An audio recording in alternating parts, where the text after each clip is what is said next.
August 12, 2025, அதாவது இன்று தமிழக முதலமைச்சர் அவர்கள் சென்னை வட சென்னையில் உள்ள தண்டையார்பேட்டை பகுதியில் மிக முக்கியமான தமிழக அரசின் திட்டத்தை துவக்கி வைத்துள்ளார்.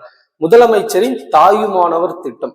அது என்ன முதலமைச்சரின் தாயுமானவர் திட்டம்? அதாவது தமிழகம் முழுவதும் உள்ள 70 வயதிற்கு மேற்பட்ட முதியோர்கள் மற்றும் மாற்றுத்திறனாளிகளுக்கு வீடுகளுக்கு சென்று ரேஷன் பொருட்களை வழங்கும் திட்டம்.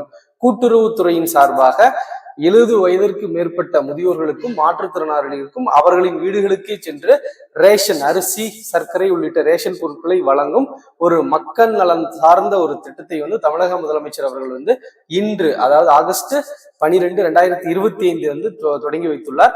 இந்த திட்டம் குறித்து மிக விளக்கமாக பார்க்கலாம்.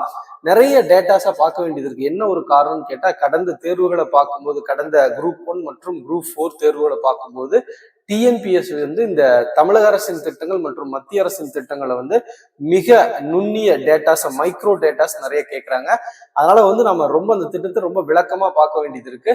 ஸோ ஃபர்ஸ்ட் நம்ம என்ன பார்க்கலாம் அப்படின்னா, இந்த முதலமைச்சரின் தாயுமானவர் திட்டம் எப்போது தொடங்கப்பட்டது அப்படின்னு சொல்லி பார்க்கும்போது, நம்ம இன்னைக்குதான் நம்ம பேசிட்டு இருக்கிற இன்னைக்கு ஆகஸ்ட் 12, 2025 அன்று முதலமைச்சரின் தாயுமானவர் திட்டம் தொடங்கப்பட்டுள்ளது.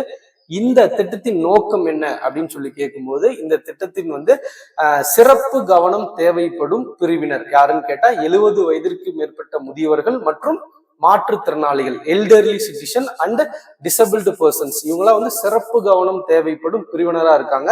இவங்களுக்கு அவங்களுக்கான உணவு பாதுகாப்பை உறுதி செய்யும் விதமாக ரேஷன் பொருட்களை அவங்க வீடுகளுக்கே சென்று வழங்கும் ஒரு திட்டமாக முதலமைச்சர் அவர்கள் ஆகஸ்ட் 12ஆம் தேதி 2025 எங்க இந்த திட்டம் தொடங்கப்படுகிறது, இதுவும் முக்கியமா இருக்கு. சில